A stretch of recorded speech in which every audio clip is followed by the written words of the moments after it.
ኢየሱስ ዛሬ ተወልዷል ነው ጥያቄ። ለኔ ዛሬ ተወልዷል ውሸት ነው እኮ ላንተ ነው አሞጣዬ። ኢየሱስ ይኸውልሽ ተሰቅሎ ኢየሱስ በሶስት ቀን ተነስቶ ኢየሱስ በአባቱ ቀኝ ነው ያለው። የምን ልደት ነው? እንደ 5 ዓመት ልጅ ሃፒ በርዝዴይ የምንለው አሁን እግዚአብሔር እንደው ይሄ ግብጽ እንዴት አድርጎ ቢያጃጅልን ምን አገባን? አሁን ኢየሱስ ተወለደ አልተወለደ ለራሱ ሲል ነው የሚወለድ ኢየሱስ ራሱ።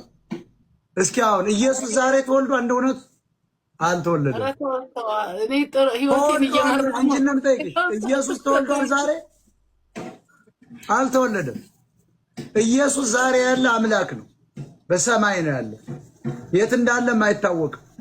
ሄደ ሲባል ነው የሰማን፣ መጣ ሲባል ሰምተናል፣ ተነስቷል ሲባል ሰምተናል፣ ተሰቅሏል ሲባል ሰምተናል።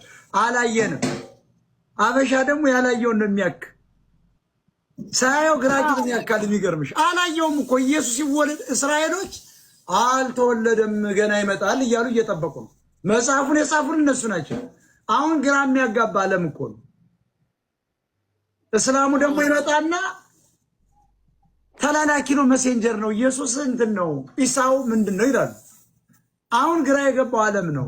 እኛ ኢትዮጵያኖች ደግሞ ኢየሱስ ተወልዷል፣ ጥሩ ተወልዷል ብለናል እኮ። ከመወለድማ አድጎ አስተምሮ ሙቶ ተነሳ እኮ። ዛሬ በፍርድ አደባባይ ላይ ያለን ኢየሱስ ሃፒ በርዝዴይ ለምን እንለዋለን? ለእግዚአብሔር ይገባዋል።